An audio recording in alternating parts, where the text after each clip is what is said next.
Qu'est-ce que la liberté au sens spirituel? Communément parlant, on pourrait croire que être libre, c'est être capable de pouvoir faire ce que l'on veut, quand on veut, de la manière que l'on veut. Voilà. Et des personnes pourraient ajouter, tant que cela n'affecte pas la liberté d'autrui.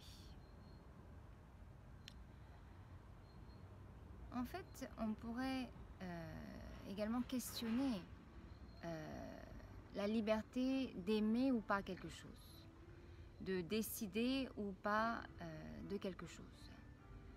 En fait, on ne décide pas de ce que l'on aime, on ne décide pas de ce que l'on n'aime pas.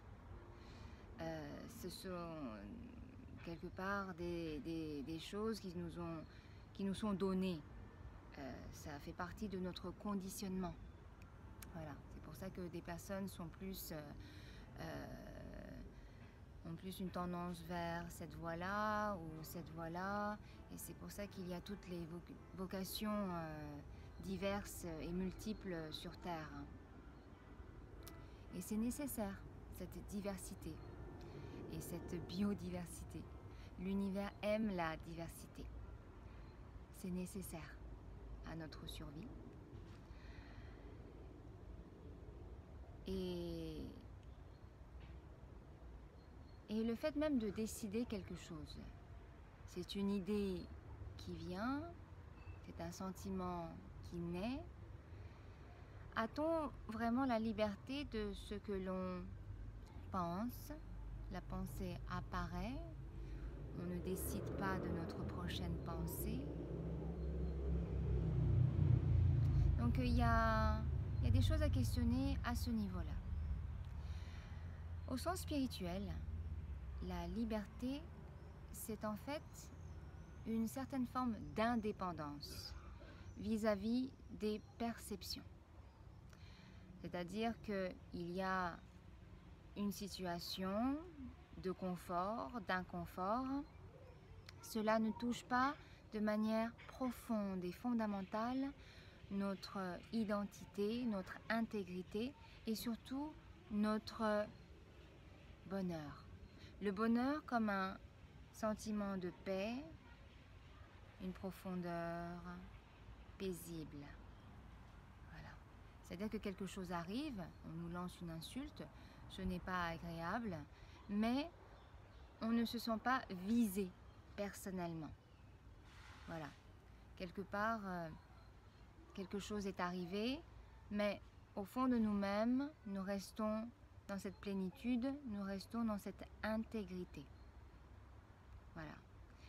Ce serait ça, la liberté au sens spirituel.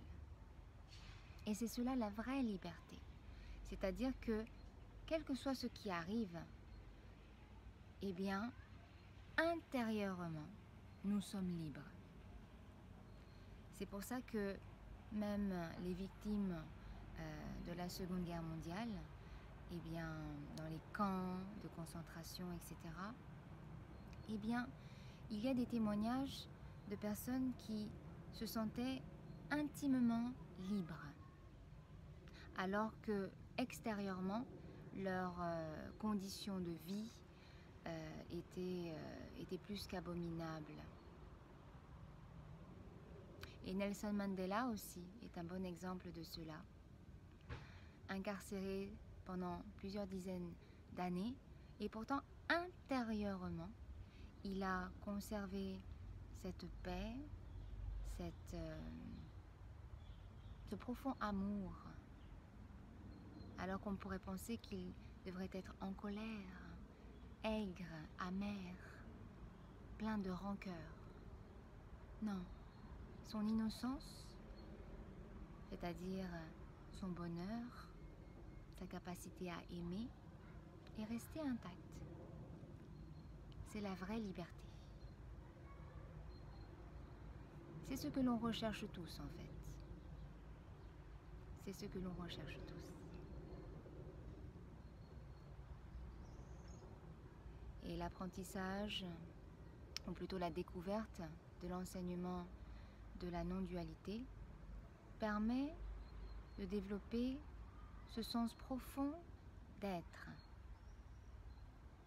Et on se rend compte que être est déjà libre. Être est cette profondeur, être est cette source de paix. C'est le bonheur qui est déjà en nous. En le découvrant, il se propage, il se partage. Mais ce n'est plus quelque chose vers quoi on court. C'est déjà là. Il nous suffit que de se reposer là, le plus souvent possible, pour que ça se développe dans notre vie, dans nos relations, dans notre manière de faire notre travail, quel qu'il soit. Et c'est beau.